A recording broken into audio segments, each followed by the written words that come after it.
अस्सलाम वालेकुम दोस्तों, मैं हूं माजिद मलिक और डिस्कवर द वर्ल्ड में आप सबको खुश आमदीद। नाज़रीन ग्रामी, जब हम रात को बिस्तर पर लेटते हैं तो हमारी नजर चांद पर और हजारों लाखों चमकते हुए सितारों पर पड़ती है, तो जहन में एक सवाल पैदा होता है कि हमारी जमीन की तरह चांद पर भी कोई मखलूक रहती है और वो कैसी दिखती है, और अगर यहाँ कुछ भी नहीं है तो इसका मकसद क्या है। आज की वीडियो में हम यही सब कुछ जानेंगे और मजीद इस मौजू पर भी बात करेंगे कि आज तक चांद पर क्या देखा जा चुका है और यहां से कौन सी चीजें दरियाफ्त हो चुकी हैं। तो चलिए आज के मौजू का आगाज करते हैं। दोस्तों, ये तमाम वो सवालात हैं जिनके जवाब ढूंढने के लिए साइंसदान अब तक अरबों डॉलर्स खर्च कर चुके हैं और किसी हद तक कामयाबी भी समेट चुके हैं। ये जानने के लिए सबसे पहले नासा ने चांद पर जाने का फैसला किया, क्योंकि ये चांद ही है जो जमीन के सबसे ज्यादा करीब है।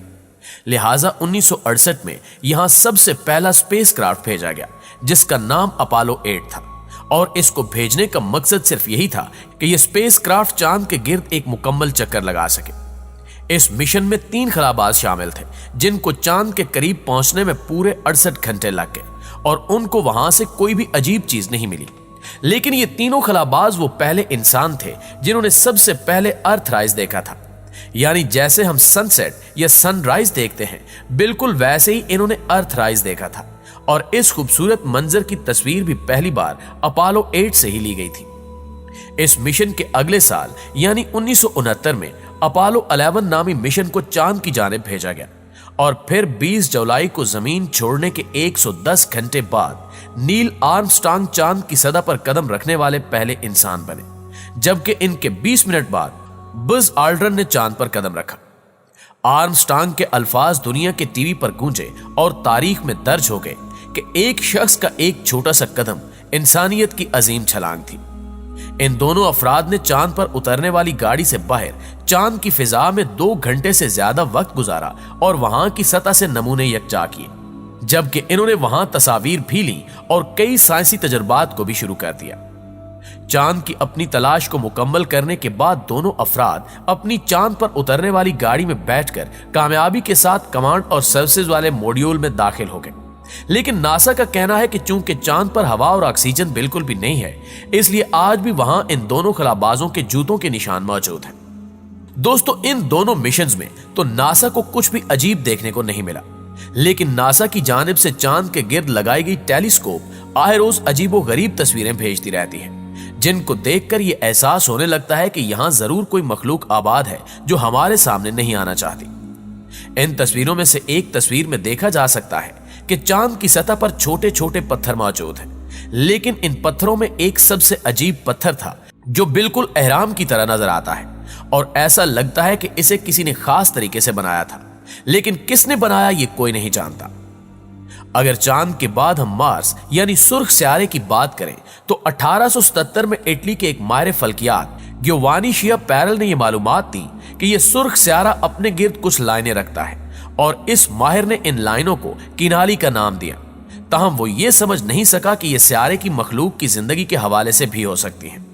मगर वक्त गुजरने के साथ साथ जैसे ये लफ्ज मशहूर हुआ तो इसे केनाल के तौर पर लिया जाने लगा, और लोग कहते हैं कि अगर यहां कुछ नहरें हैं तो कोई मखलूक जरूर होगी जिसने इन्हें खोदा होगा।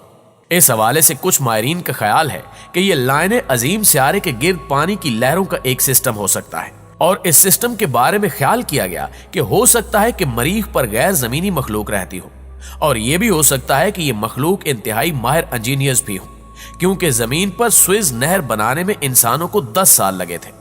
ताहम मरीख की मखलूक को यह सब कुछ मुकम्मल करने में इंसानों से कम वक्त लगा होगा। प्यारे दोस्तों, 1894 में एक माहिर फल्कियात ने इस नजरिए को मजीद फैलाया कि मरीख पर नहरें हैं, और लोवेल ने भी नहरों को अपनी टेलीस्कोप के जरिए देखा था। उसने मरीख की सतह पर जो कुछ देखा उसका नक्शा बनाया, बहुत सी किताबें लिखी और लेक्चर्स दिए कि मरीख की मखलूक वजूद रखती है, और कहा कि वो अपने सियारे को सैराब भी कर रहे हैं। लेकिन साइंसदान बहुत जल्द इस बात तक पहुंच गए कि मरीख पर कोई जिंदगी वजूद रखती है या नहीं। 1899 में लोवेल के नजरिए से बहुत से साइंसदानों को एक रास्ता मिला, जैसा कि निकोला टेस्ला, जो कि इलेक्ट्रिकल इंजीनियर थे, ने यह दावा किया कि मरीख से कुछ सिग्नल्स मिले हैं। लिहाजा इन सिग्नल्स को मद्देनजर रखते हुए उसने अपने ट्रांसमीटर से बहुत तजुर्बात किए, जबकि ऐसा इसने कोलोरेडो की बुलंद चट्टानों पर किया, जहां मुबैना तौर पर उसने एक पैगाम वसूल किया। लेकिन वो पैगाम क्या था इस बात का खुद टेस्ला को भी पता नहीं चला।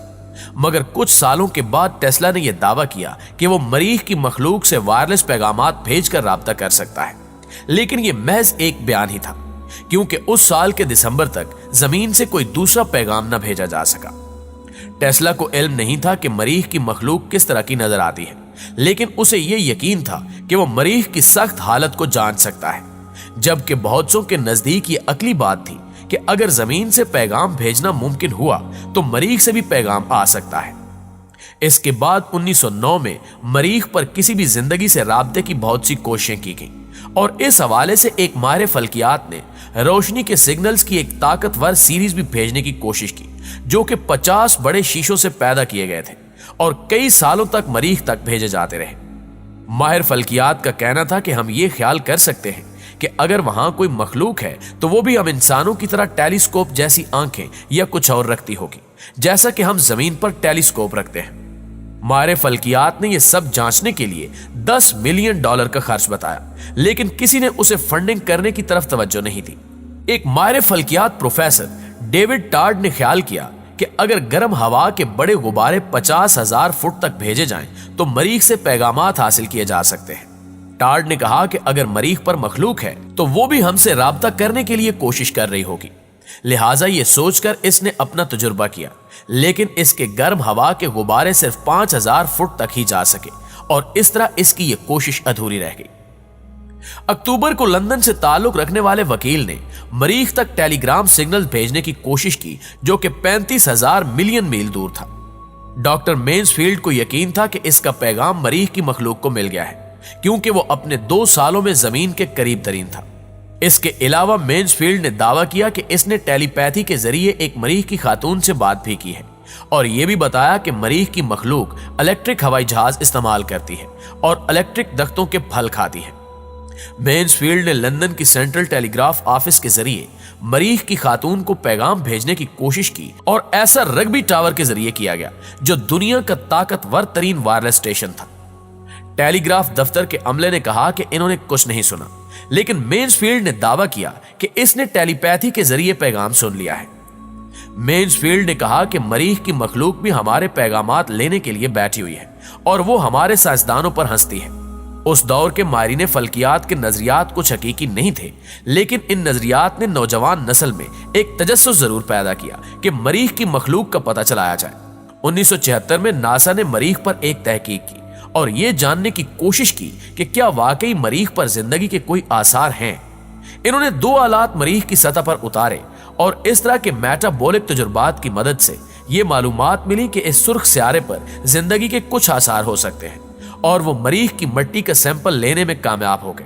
तहम ये नतायज आज तक मुतनाज़े हैं। इसी तरह 2012 में एक तहकीक से यह भी पता चला कि इस सुर्ख सियारे पर पहाड़ भी हैं और ये पहाड़ वक्त के साथ साथ कई सालों में वजूद में आए, जिनको बनने में पानी और हवा ने मदद दी होगी। जी तो मुअज़्ज़िज़ दोस्तों, ये थी हमारी आज की वीडियो। आप दोस्तों की राय इस हवाले से क्या कहती है, कमेंट करके हमारे साथ शेयर जरूर कीजिएगा। इंशाअल्लाह आपसे मुलाकात होती है अगली वीडियो में। तब तक अपना और अपने प्यारों का ढेर सारा ख्याल रखिए। अल्लाह निगहबान।